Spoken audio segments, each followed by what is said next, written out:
Everyone, welcome to today's webinar. We're going to give people a few more minutes to join here, so we'll get started a couple minutes past the hour.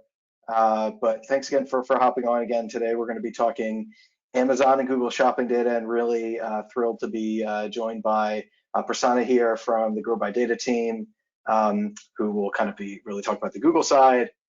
Myself from Momentum will be really talking about the Amazon side, and then we're going to be kind of going through some things around commonalities that you see across the two retail sites, and also differences as well. I mean, obviously Google and Amazon are, they serve in some cases from the retail side similar markets, yet different use cases from the point of the consumer, and the way that each of those retail sites has kind of changed over time has also diverged in a way. So we're going to be talking through a lot of that.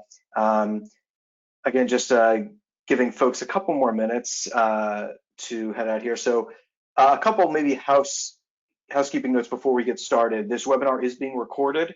So everyone on the line here, you'll be getting a recording of this after the conclusion, roughly 24 hours from now. So just be aware of that. So if you miss something, don't worry, you will receive a recording. And additionally, we're going to have time for Q&A at the very end of the presentation.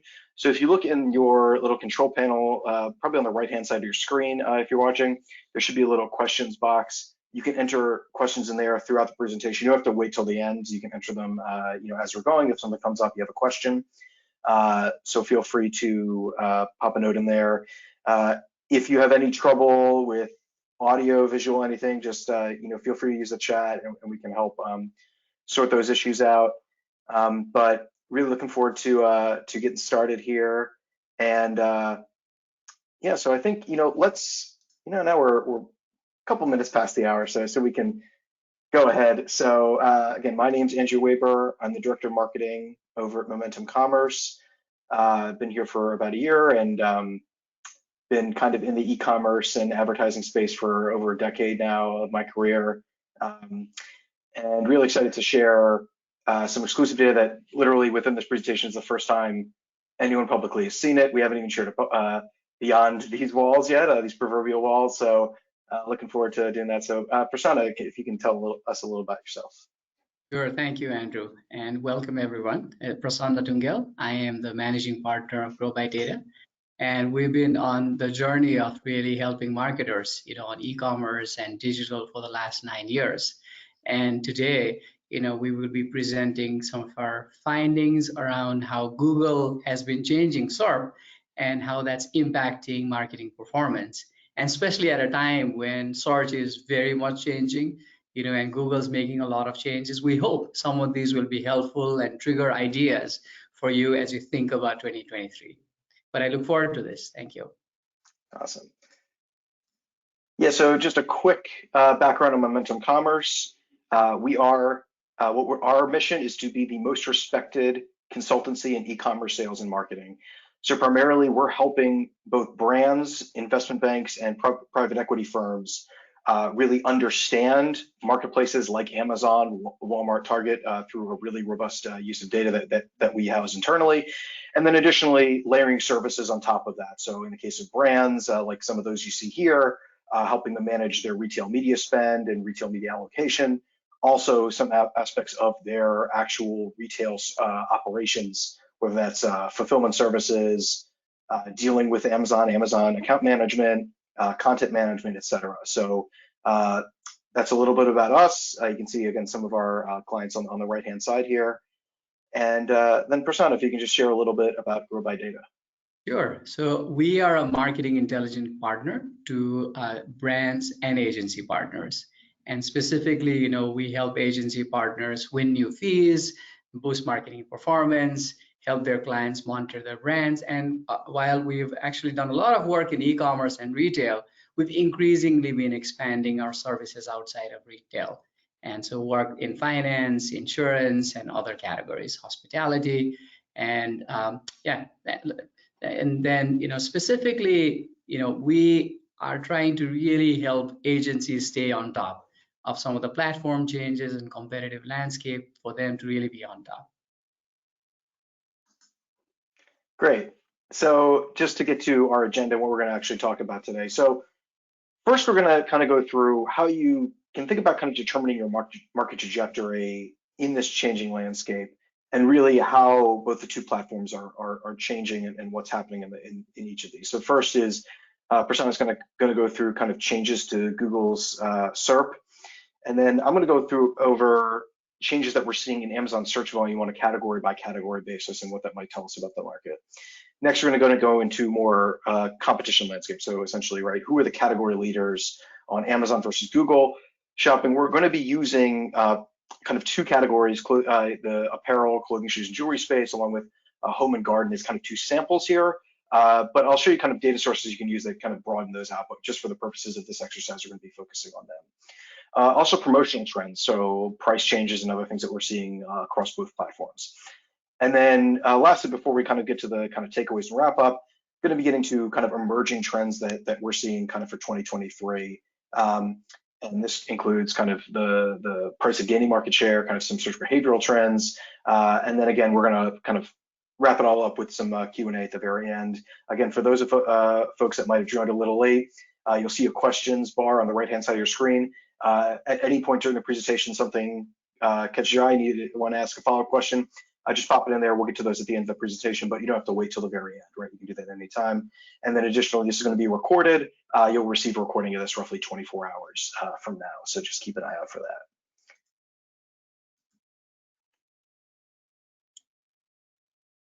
All right. Okay, so take it away.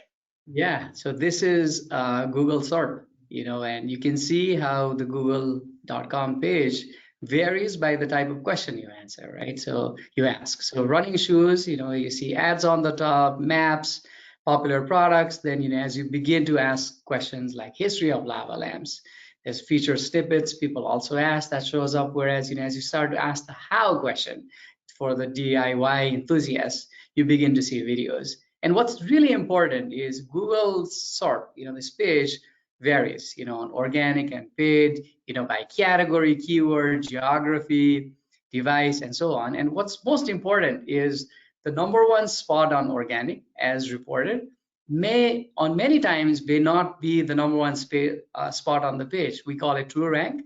And many times it might be like literally below the fold. You have to scroll to get to the bottom. And so that might sound a bit counterintuitive, but that's increasingly what we're observing. And we've seen that in Q4, popular products and people also ask have a prominent spot, on the Google page.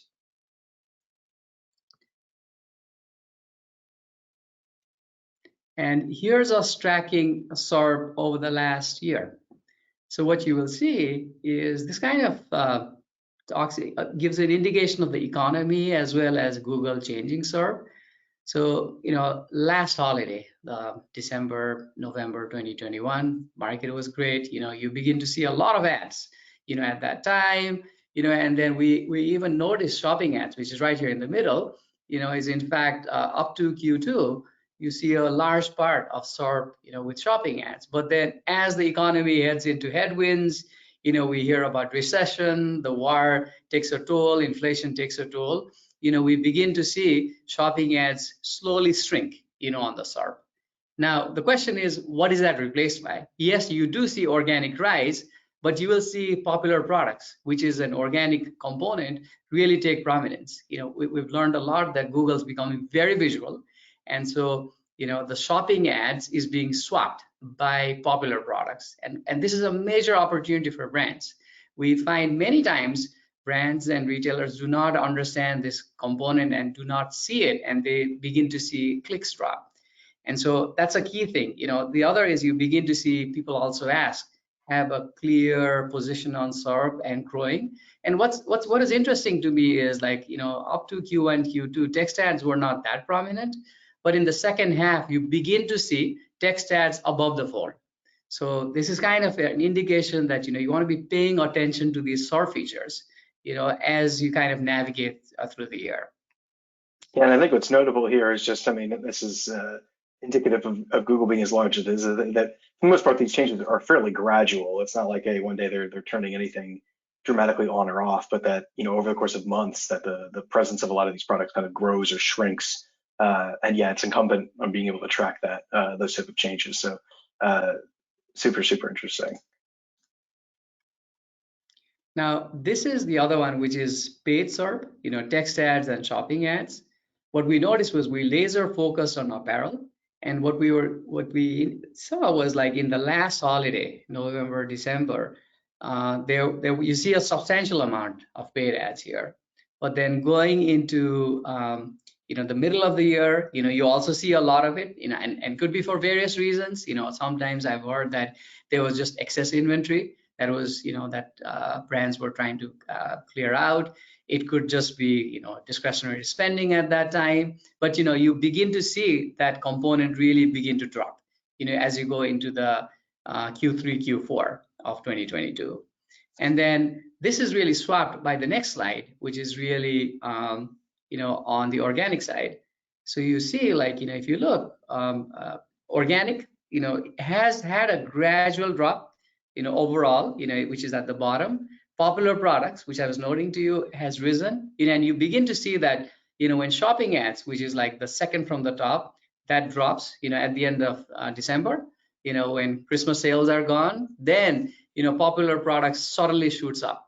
And so this is really showing that Google is using the visual people, we are humans, as we like to see pictures. And so Google's swapping the visual ads with popular products, which is also very visual. And that's really important for those in search to really be aware on and keep tracking here.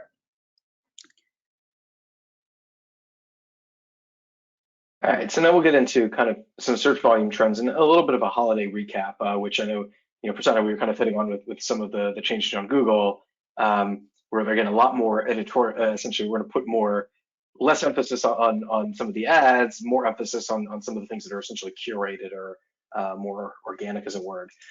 So, but on Amazon, what's interesting is what we did at Momentum Commerce is we specifically looked at, okay, let's use some modeling around what we know about search term volume over time, how that's shifting, attach that to specific categories, and then look at this year over year. Essentially, how has search terms associated with a given category, how has the total volume of those searches across the top 1 million search terms on Amazon changed year over year? And specifically in this case, we looked at December.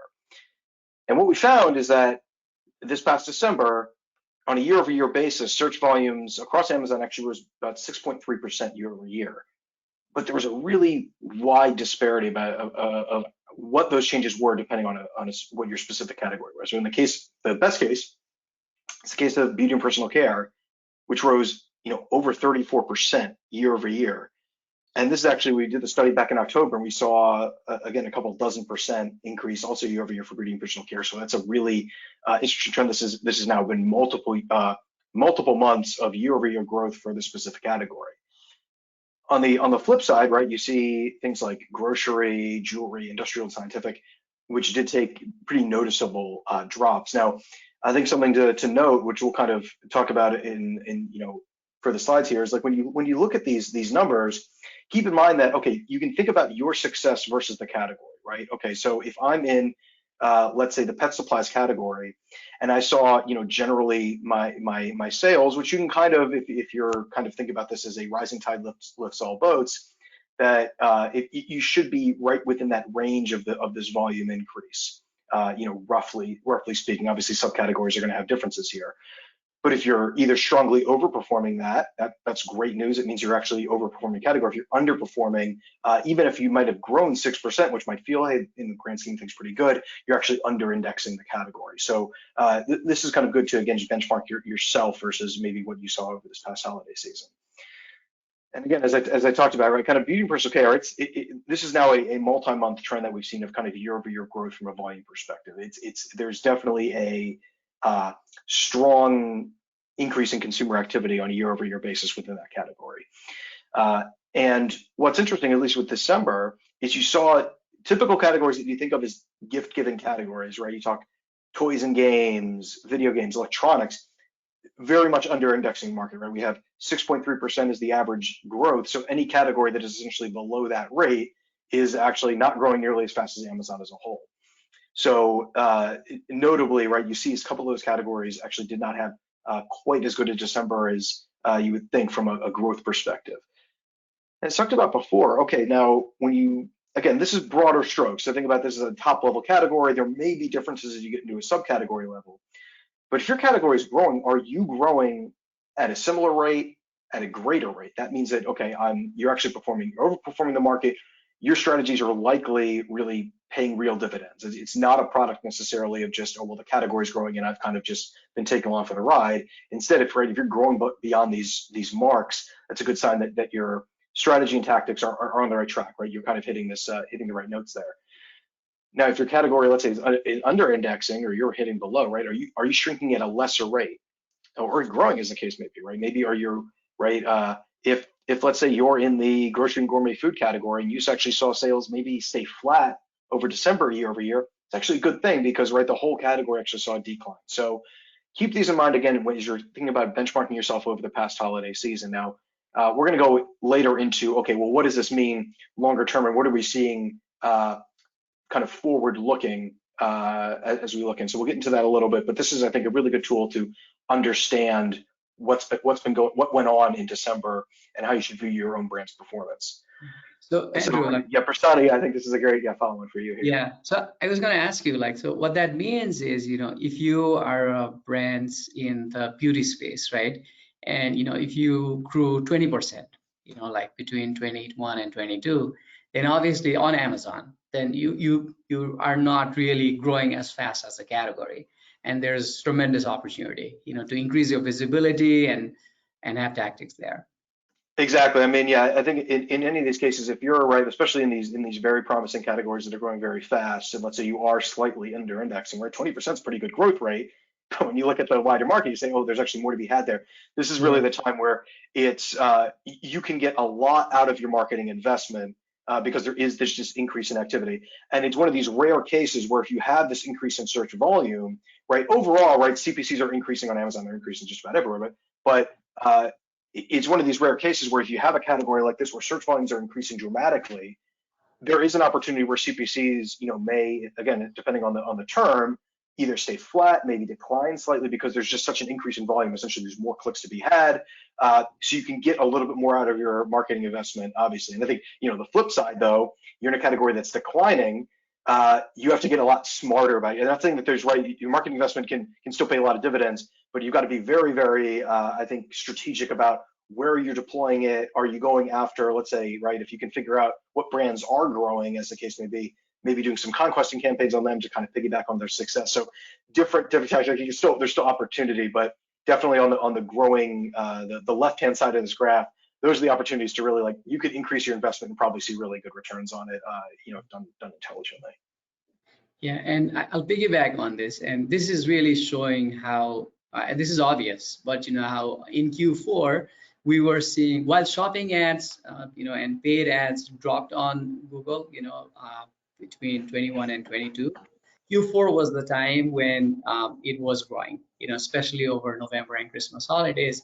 And specifically, I think the way to kind of use this is, to stay on Andrew's point, there are certain categories which are rising, on Amazon, the same on Google. And the question is, how do you, be visible there? And, are you strong on, on the organic side? How is your SEO strategy? Are you getting visibility above the fold on these rising categories? If you're not, are you in fact allocating ad dollars into keywords that are rising, into categories that are rising, into geographies that are rising?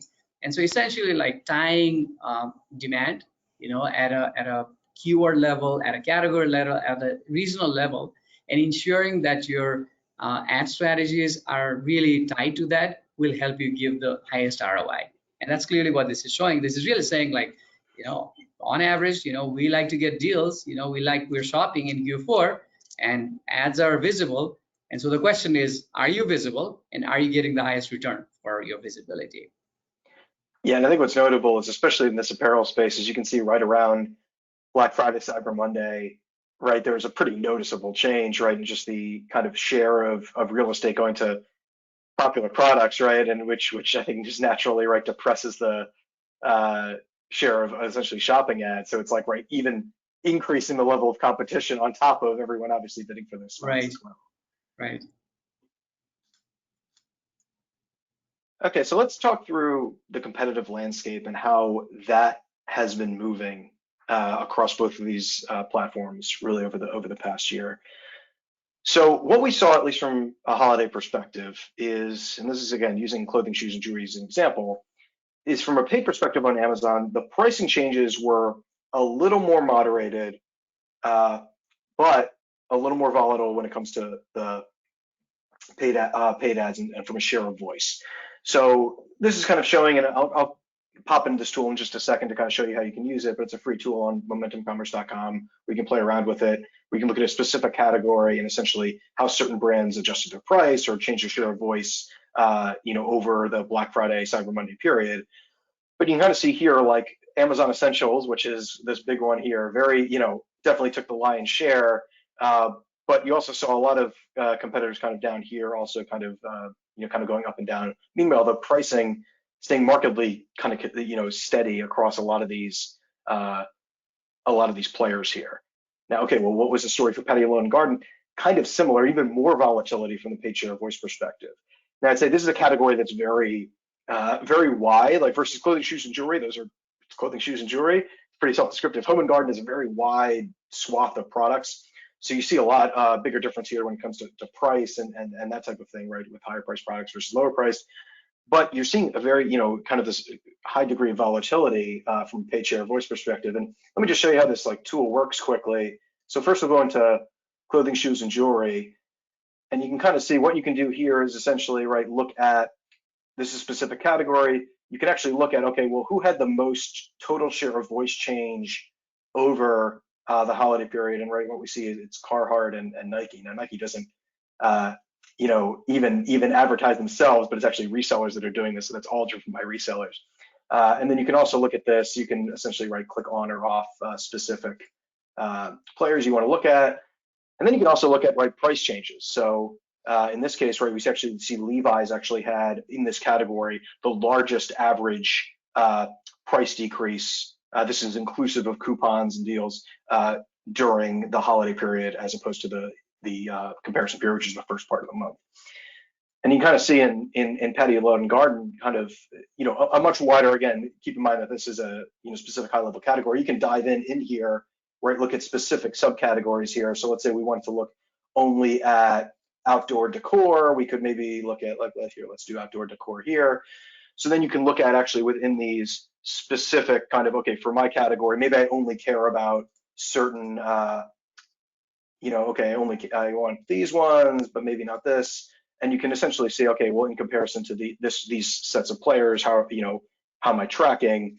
And then again, you can still orient it here from a pricing perspective. Obviously, Ring, which is an Amazon owned and operated brand, significantly decreased their price here. And that's obviously, like Amazon, you see them typically on their owned and operated brands really rely heavily on discounts. They're also going to do advertising too, but they much heavier in discounts.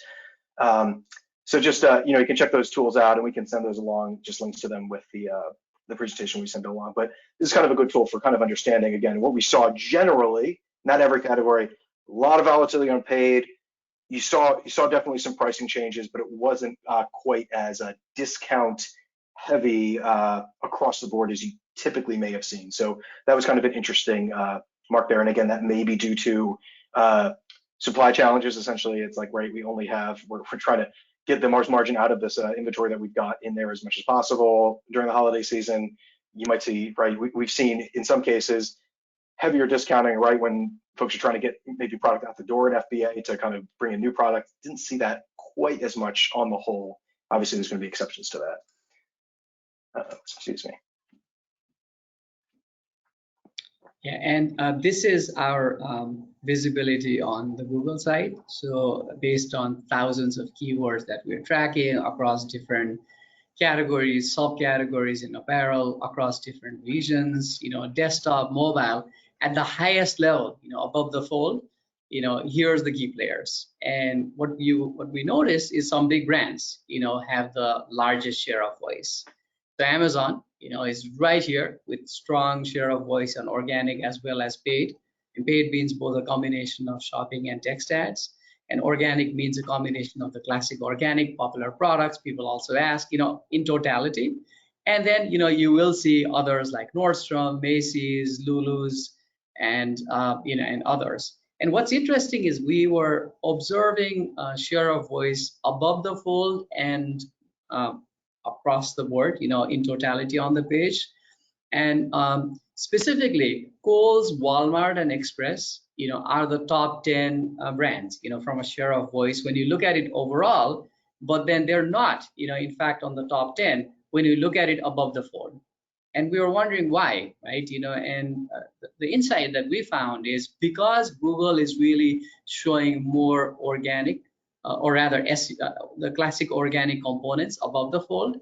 We were noticing that some of these domains, some of these brands were not that strong on SEO, and hence they were losing share of voice above the fold. And so clearly, like dissecting like this, which is how is SERP changing, making sure that you're on top of Google and making sure that, your agency or your internal team is really optimizing tactics on paid and SEO to capture that SERP space, allows you to ensure that you're not only the top 10 in totality, but the top 10 even above the fold. And especially at a time when Google's making a lot of changes. And so that was like a key learning for me, which is like, I was expecting some of these big brands to have strong share of voice even above the fold, but that's not the case. And I think what you should be doing is, and I mean the next slide is really the same analysis on home and garden.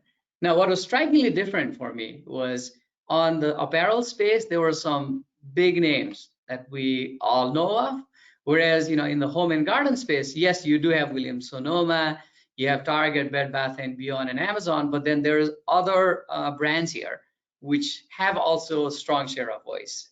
And I'm not a cooking expert, Andrew. We were chatting about this, Yeah. but it's clearly like Amazon, but you have All-Clad, Yeah. Cuisinart, and others, who have strong visibility here for this category. Yeah, and I mean, I think it's super interesting. And I think it's indicative of the category. I mean, you've got clothing, a much more widely distributed category. Even the universe of terms is very, it's significant. And retailers, as opposed to individual brands, are likely going to be able to kind of execute against that at scale. In this category, I mean, you notice that, I don't know if anyone else is a cooking fan, but specifically the individual brands, All-Clad, Le Creuset, Cuisinart, are higher priced, kind of premium level brands within the cooking space. I mean, a Le Creuset pot, I got one for my mother for this past holiday, is like $300-400 for a single cooking vessel. So, right, they have margin to play with on these brands. You can essentially afford to really have a high degree of presence there. Is a little different as opposed to let's say clothing, shoes, and jewelry. Margins are a little tighter, kind of relying a little bit. The retailer is going to have a better ability to execute across a wider degree of terms and do so essentially programmatically in ways that they feel are going to be best. So definitely interesting. And I think looking at both these graphs, I mean, Prasanna, kind of the one thing that stood out to me is like Amazon kind of breaks both of these graphs. That it's like they've kind of taken themselves to kind of a level where they're kind of the dominant player from a search visibility perspective, and that kind of emphasizes the knock-on value of being well positioned on Amazon in terms of appearing on the right searches and appearing highly on the right searches, because Amazon essentially puts some of that work, some of that money to work for you on these platforms like Google, where essentially those products are going to get additional visibility. So that's kind of an added benefit, obviously, if you're really executing well on Amazon. Now, how Amazon prioritizes those products and what they actually want to put in these units is a much deeper conversation that kind of goes beyond what we're looking at here. But it is, they are going to be putting forward products generally, right, that are relevant, that they know are going to have high conversion rates. That's what they're going to prioritize. So, right, if you're executing on that, from an Amazon perspective, that will have knock-on effects eventually. So, just kind of, I thought a unique, aspect of these graphs for sure. What's interesting about this is, as Andrew notes, this Amazon is really prominent, on both. And so ensuring that you're aligning your Amazon internal tactics as well as kind of your Google tactics is important. And then, even like staying on this point, if you are a competitor of Cuisinart, same price, a premium player, in the space, then are you visible? And if you're pouring the same amount of dollars into marketing, why aren't you visible? Is a question that begs to be asked, as you look at this, because this is the reference.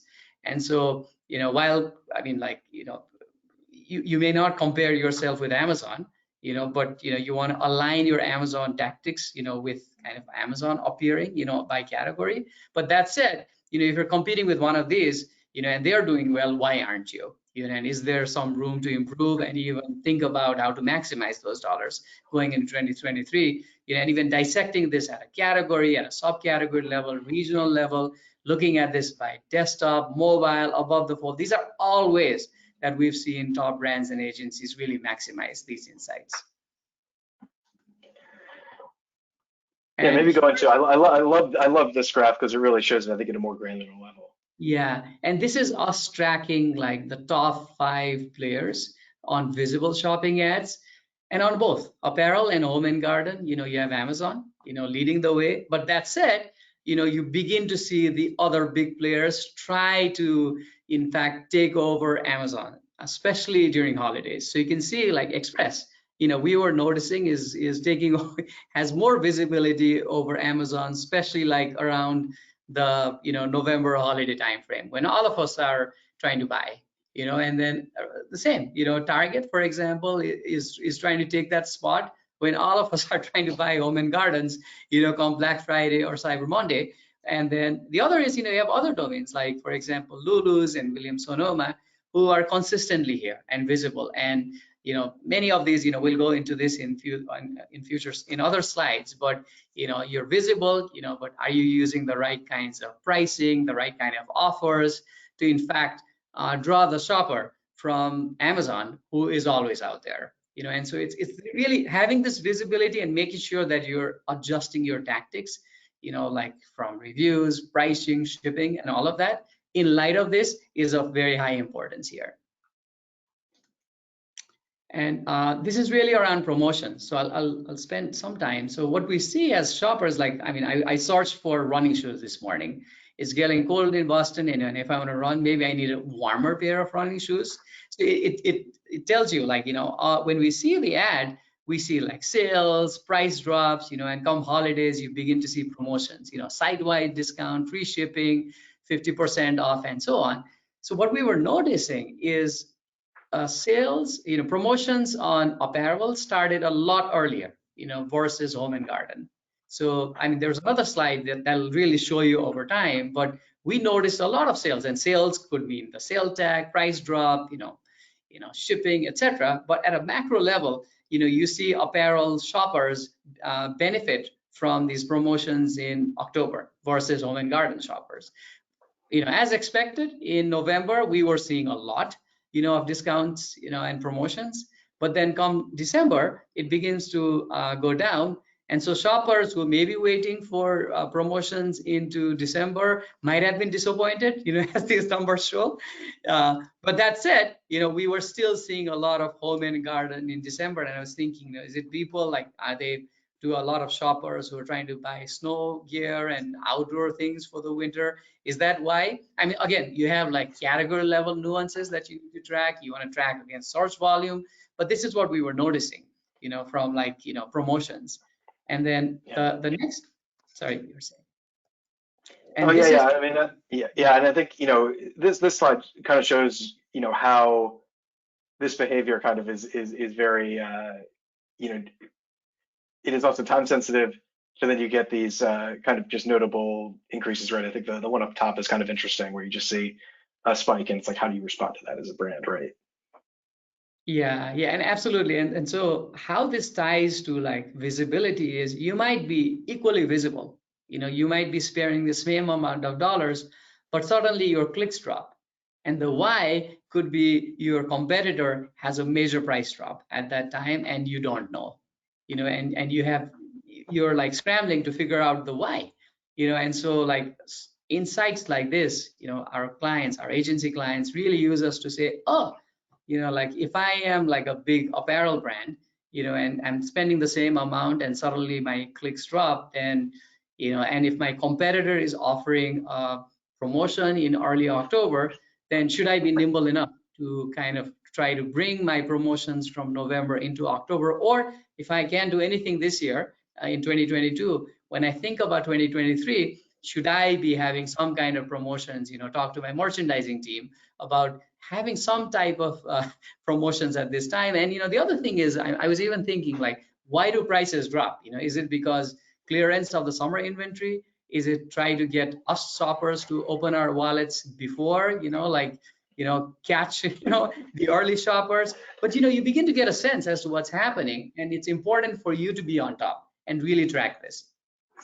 Yeah, and I mean, what we saw, and I know this is what Amazon was trying to do with their Prime Early Access Sale event, kind of a second Prime Day around October, was for this exact thing. I think what they really were looking for was, we want to see demand earlier as opposed to in November. And I think generally the consensus, I think, around the industry was like, it didn't do so well. I think a lot of people were literally looking, oh, it's going to be Prime Day Part 2, and it was kind of more Prime Day divided by 2. Like it was okay, but it wasn't great.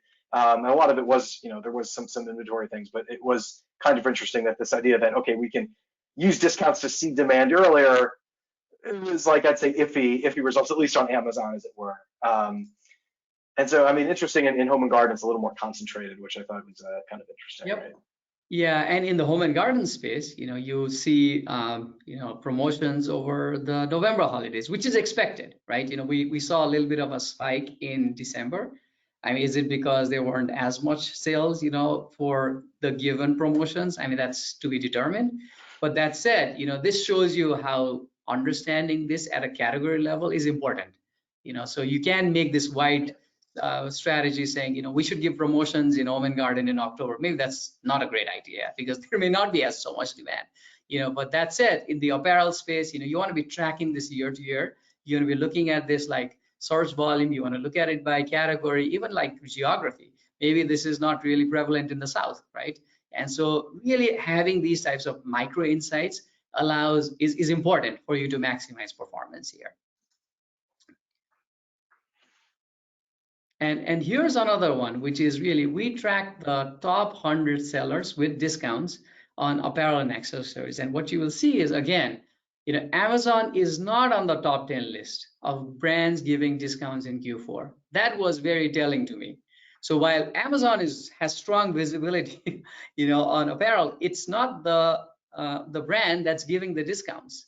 And then, the other thing we were noticing is generally, and it's really with us shoppers clicking on ads that have better prices, better offers, it's really, I think that really helps improve the quality score. We were noticing that, towards the left, I mean, the ads that were visible towards the left, the left side of shopping ads have a lot of discounts. That's why you see that band, like on the #1 spot, like whether it's like low discounts or high discounts, you just see a lot. Like on the first spot. That's one observation. Whereas if you go towards the right, you don't see a lot of discounts. As you go towards the right. The second call out here is, I was looking at brands like Nordstrom or Saks, right? So the bigger the bubble, it means the more visible the brand was. So clearly, we were seeing Saks a lot more than Nordstrom for this time period. But that said, Nordstrom was offering more discounts. And so, I mean, you could argue either ways, right? I mean, did Nordstrom do a fantastic job and really clear its inventory, and so didn't have to spend those dollars? And Saks did not do such a great job of selling, and hence had to spend all these dollars. It could be, or it might just be that like Nordstrom was trying to clear some inventory and really was pushing discounts. But you begin to see, like, just how much these brands are spending on ads, and then secondly, how much they are giving discounts. And this is important, like during the sale period, as well as you're planning into 2023. Yeah. And then this is the other one, which is on the home and garden side, and as we noted earlier, there's a lot of other domains, brands here, which is, it's a mix of big and small brands. it's a much more different kind of a category. You do see companies like Bed Bath & Beyond have strong visibility, and it's a brand that's been on the news. And so you could look at this in many ways. Were they trying to clear inventory in Q4? As their business doesn't seem to have done as well. You see like Target, it does offer discounts, but it's not as visible. Then you see like Macy's right here in the middle. Home Depot is a dot. And so and you have brands like Braun Household. And Andrew, we spoke about Braun Household here. Yeah, and I mean, I'll go into that, but I mean, what's interesting is, right, you see high discounts here, and what we saw is you see this also occurring on Amazon. Here, right, it's this one. So what we looked at is one of their big products are shaving products, particularly for men. And what you see is when you actually orient this by average price change is Braun's right here. They had an average 10.53% price decrease. And actually, they had the third highest total share of voice during the holiday period. So they were investing in discounts during the holiday period, even on Amazon. So this was kind of a cross-platform strategy for them. So you see it right on Google, you see it on Amazon. And that's likely the case with most brands. That, right, it's rare you're going to see someone, let's say, like heavily discount on Amazon, and I'm not going to discount at all anywhere else, right? Obviously, the amounts may vary, right? There's going to be slightly less margin, let's say, on Amazon as opposed to, let's say, you were selling, out of your own D2C storefront. But it was reflected in both cases that there's a pretty sizable price decrease. So kind of interesting, right, to just see how this kind of flows. You can look at what's happening on Google, see it also kind of occurring on Amazon, and vice versa. Yep, absolutely. Yeah. And so this is really, a mix. And, as we step back and look at this, right? I mean, at the highest level, you want to be tracking visibility at a category, device, geography, subcategory level. You want to layer in search volume. You want to understand how the category is rising and falling. You want to do that same, at a micro level. But then, assuming you have the visibility for the dollars you put in, right? By even tracking like, your SEO and SEM strategies. The next question is, how do you make sure you get the click? And it's attributes like this. Do you have the right price? And I mean, you'd want to be syncing this on both channels, Google and Amazon. Do you have the right offers? And are you in fact maximizing, how you're performing or how you're being visible to the shopper versus competition? If I'm like trying to buy something, I might compare. Call it Walmart versus Target, or I might compare two similar brands, LL Bean versus, it could be REI, and so like really understanding like how competition is really performing and how they're sharing in front of shoppers is really important. And some of these slides really bring this to life. Yeah, I mean, and to build on that, I think, this is something that we're seeing. We kind of did this pretty robust study. We're actually going to be publishing it in roughly a week or two. What's the cost of driving market share gains on Amazon? And what we looked at this on as a function of share of voice, right? Folks on this call may understand, right? Share of voice, we've kind of been talking about it, right? It's what's your share of search, essentially, right? In your category, what's your share of a given bucket of search terms? And what we found is, right, maybe this is, you could probably say this is, intuitive, right? It's like, hey, there is a link, maybe you think, hey, there is a link between share of voice and share of market, but what is that? What is that link? And it's a common way to assess performance, right? If I'm increasing share of voice, there's going to be commensurate increases in share of market, but to what degree? And so what we kind of looked at is how strongly does share of voice predict share of market or market share? What's kind of the lag there? So is there, right, if you increase share of voice, right, how long does it take for that to show up in share of market? What are the kind of the other factors that influence those changes? And kind of, can you quantify, right, a change in paid organic share of voice relative to the cost to do so? So what we found is, right, share of voice is okay, confirmed. Share of voice is a good indicator or good predictor of share of market, particularly for larger categories. You get down to smaller, it's a little bit more tricky, just there's less to draw on. But what's kind of interesting is that you get to less mature markets, organic share of voice is more meaningful. But then in more mature markets where you're thinking typically like the bigger categories that have been on Amazon or been online for a long time, paid share of voice is actually more meaningful, right? Which likely makes sense, right? Think about it this: if you're a very mature market, people kind of know what to expect. And in a sense, they're going to trust those top of results, particularly on Amazon, more so than you might in a less mature market, something that's like a brand new category, right? You're going to be maybe a little more discerning. You don't know who the biggest players are, who the best players are. So I might be a little more discerning going down the page, decreasing the importance of share of voice. But what's really, really interesting is that cost, the likely cost to gain that 1% in market share, is heavily dependent on a couple factors. So it's your present brand strength. So essentially, how we kind of judge this on how many queries within a given category had a brand name in them, essentially kind of using that as a proxy for brand strength, right? So in the case of men's shoes, right, Adidas is a very strong brand because there's going to be a lot of terms that have Adidas in them. We know that's a brand that people recognize, and there's a high degree of strength. So for those brands, it's less expensive to gain another point in market share. We've just kind of found that through this analysis.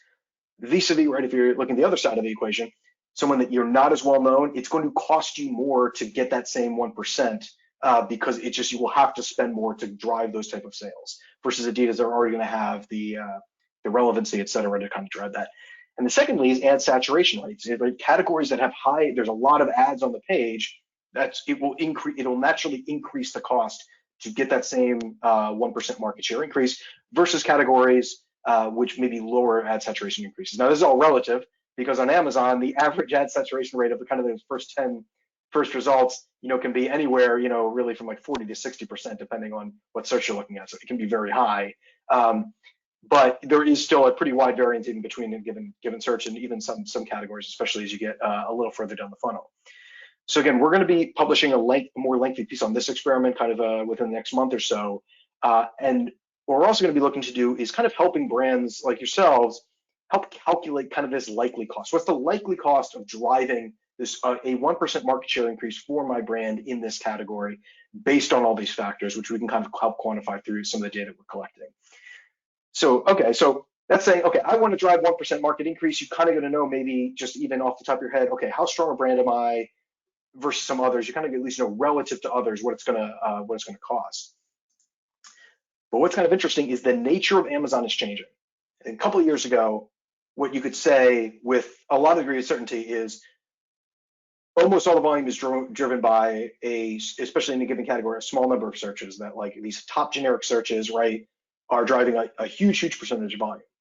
Now, that is still true. They're still driving a lot of volume, but it's shifting. It's shifting towards the long tail in a pretty noticeable way. So basically in 2022, this is looking at Q4 2021 versus Q4 2022. The further you go down kind of the search frequency rank pipeline, right? That's something that if you look in ARA, right, you get this data that Amazon says this is the most search term on Amazon, the second most search term, et cetera. And then again, we're modeling that out based on volume trends that we know to kind of get an estimated volume for these trends. But as you go further down that pipeline, you see more volume relative to 2021. And so, right, while we saw kind of across the quarter, you saw roughly, 11 to 12% higher than in Q4 2021. A lot of that was due to that big jump in long tail that you saw these, you can see what's like, the biggest is right, that band right below the first 1 to 100. That you see that gained, went from 10.8% of total search volume on Amazon to 13.2. That's like really, really significant.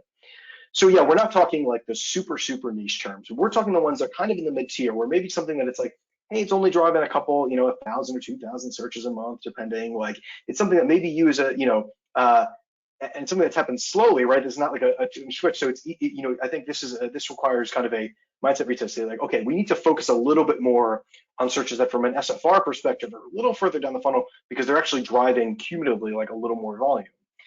And so this is something you really need to think about for 2023 is start turning your attention to this a little bit wider, like widen your scope a little bit. I think it's like easy to really, and I think it's still a pretty good practice, focusing on the most popular search terms in your category. You want to still be a player there. But look for these, there's going to be pretty ample opportunities kind of below those really tip-top terms where they're actually going to be gaining in volume and do represent, again, at the especially the margins, that can be meaningful sales numbers. And again, we're going to have a more robust explainer on these coming soon, but wanted to bring that up here as something to really keep an eye on in the next year. So yeah, I wanted to turn it over to you, Prasanna, to kind of talk about wrapping up what you think about Google kind of going forward. Yeah, absolutely. I would say, it's really important to really stay on top of Google holistically. And what a lot of our clients and agent partners have said is Google is increasingly becoming a black box. They do not get the visibility, for the dollars that they're putting in, and with a lot of conversations around automation and kind of letting, putting some targets and Google kind of run the show. We've heard that the levers that marketers had previously is going away. And so it's really important, for you to understand what Google is doing, and more so in light of the recent changes, ChatGPT, the Google Code Red project, the founders coming in. I was just reading about the BART project, or the BART project yesterday, about Google sharing how to, like a version of the Chat GPT for Google. So the key point is, you want to track Google changes on an ongoing basis, but more so now, with all these changes happening, you have a lot of dollars you've invested in source marketing.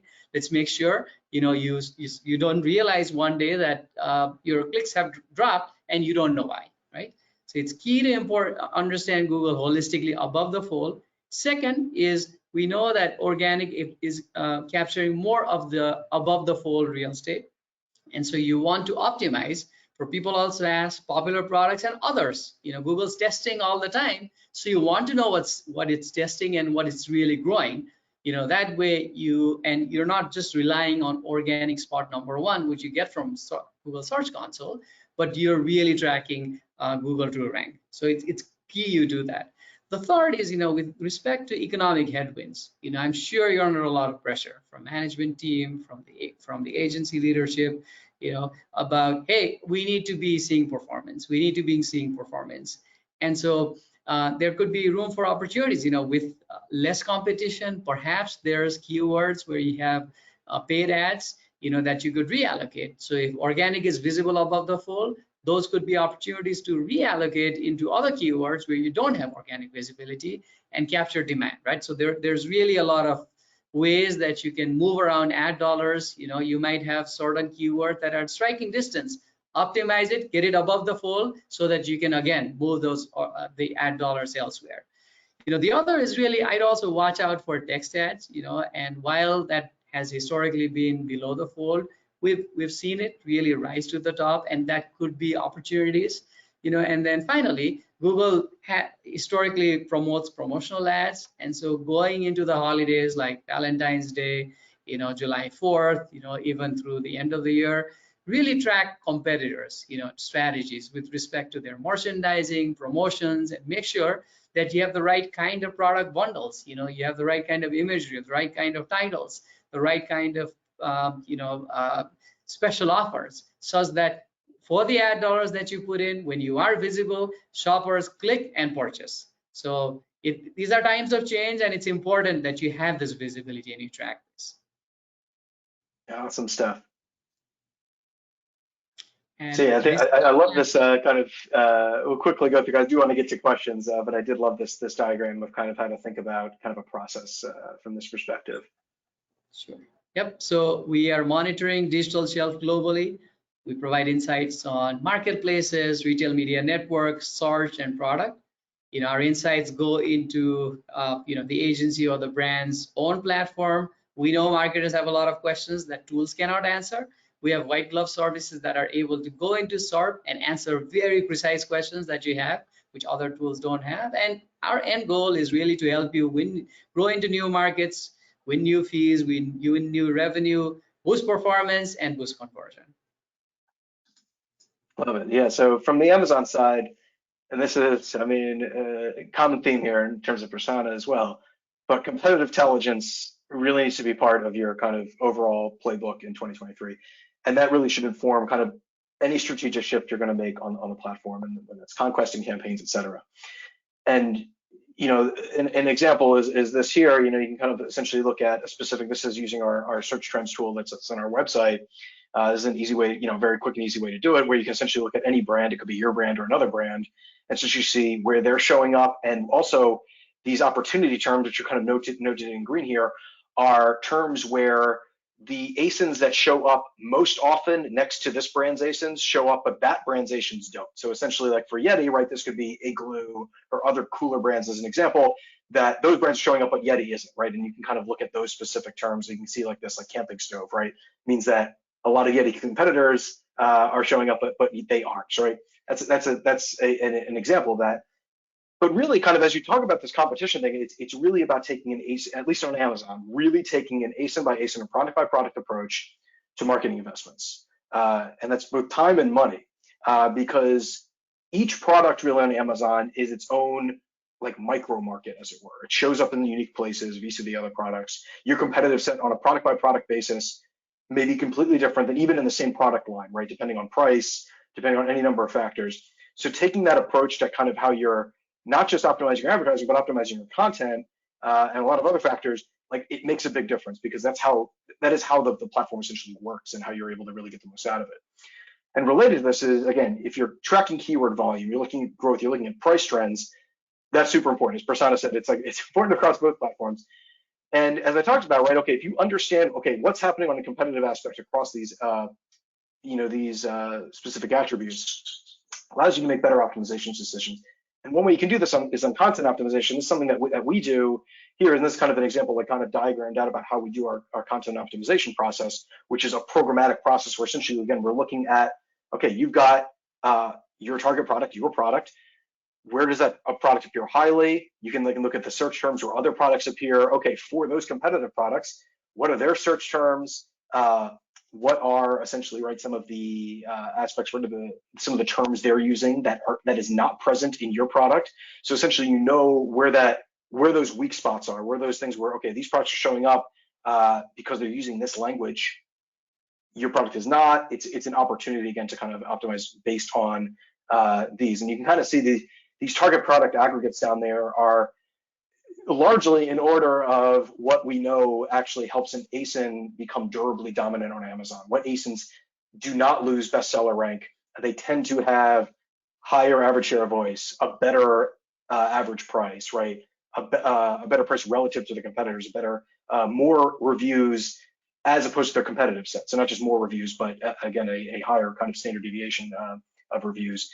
So that's kind of a unique way of looking at it, but something that we do internally. So with that, we got roughly 5 minutes. I want to get to questions, and thank you everybody for just sticking around here, and thank you, Prasanna. So we did have 2 questions, looks both from David over here. So thanks, David. So the first one, David, is you said, do you have a point of view on the correlation between search volumes and purchases? You use an example, like if the search volume increases by 6.3%, does that mean purchases will rise by 6.3%?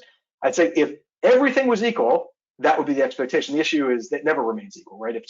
As search volume rises, all sorts of things are happening even within your own brand, right? Has your share of voice changed, right? If search volumes increased by 6.3%, but your share of voice has decreased from 2% to 1%, right? You're not going to see that same increase in sales. So that's like one aspect. Also, if you're right, has your relative price changed, right? Search volume went up, but I had to increase my price, which actually put me at a higher price tier as opposed to the competitors, right? That's going to impact. So I think it's one of these things where if there was a theoretical environment where search volume rose but everything remained the same, theoretically that would be the expectation. But the nature of Amazon is that all these things play into it. So search volume makes a difference, but we know again from what is going to help an ASIN maintain its bestseller rank. It depends on the category, but generally it's share of voice. It's relative reviews. So how many reviews do you have relative to the competition? Relative price. So again, the order that you put these in again depends on the category, but those tend to be the kind of top 3 there that you see. The next question, which I think it might be, Prasanna, maybe you'll have a kind of thought on this as well. I'll kind of give it from the Amazon perspective. David asked, you said, the search frequency rank band only goes to 1 million. Do you know how much search volume is beyond 1 million in search frequency? At least on Amazon, it's very, very little. That those top 1 million, when you get beyond that, I mean, you're talking like maybe a dozen or 2 dozen searches like a week. And that's searches. That's not even like purchases. That's just like searches. So that 1 million, there's a reason, Amazon cuts that off for a pretty good reason when they give the SFR table. And it's basically because when you get really beyond, even when you get beyond like 100,000, it dips considerably. I mean, if you look at if you model volume out for Amazon, you kind of saw it. I'll actually go back to this aspect here, in this previous slide here, you can kind of see it is a big drop. Like it is the classic, exponential drop here, where it's like, right, you get significantly less volume the further down you go. So, there's really not much volume there. So it's really important you can own one of those terms. Maybe I know I've got the top spot on this term that ranks 800,000th on Amazon. What does that really buy if it's a couple dozen searches a week, and how many people are actually going to convert on that search? Is like it's almost better, rather than owning that term that's super niche way down the funnel. It's a better position to be number 5, number 6, number 7 on something that's ranked 5,000th, right? Most popular search term on Amazon. I don't know if, like, Prasanna, if you have any perspective on kind of how those volume changes work on Google. Yeah, no, I think it's very similar on Google. There's few terms that have lots of searches, over 1 million. But that said, one of the things I've heard is, search behavior has been changing over the last year. And that's what you might be seeing here on Amazon as well. We're seeing, like, people like us, we are beginning to search for different things. It might just be the opening up after COVID. It might be the environment, but search, the types of questions we're asking has been changing. And then, we've also learned that while you're right, I think, you might just want to focus on your top keywords with the highest search volume. The ROI increasingly is coming when you have an approach across the board. So you have a strategy for your top keywords, for your mid tail, and many times you're also trying to capture the long tail, and then using a combination of organic to capture certain types of traffic, paid to text ads for certain types of traffic, and shopping ads many times to capture like those that are about to buy. It's these tactics in combination that we've seen has worked really well. But I think the one thing that I haven't really known is search behavior has been changing, and it's really important for you to understand, newer search words that are rising, certain keywords that are like falling, and really be on top, with what's happening. Yeah, nothing is static. Nothing remains the same. So yeah, being on top of it is super critical. Well, yeah. I've realized. Exactly. Awesome. Well, I know we're at time, actually just at time. So thank you everybody for hopping on the line. Again, you'll get a recording of this session roughly within the next 24 hours. So stay tuned for that. Any other questions, feel free to reach out to either of us. Happy to help. And then have a great rest of your day and see you soon. Thank you so much. Bye-bye.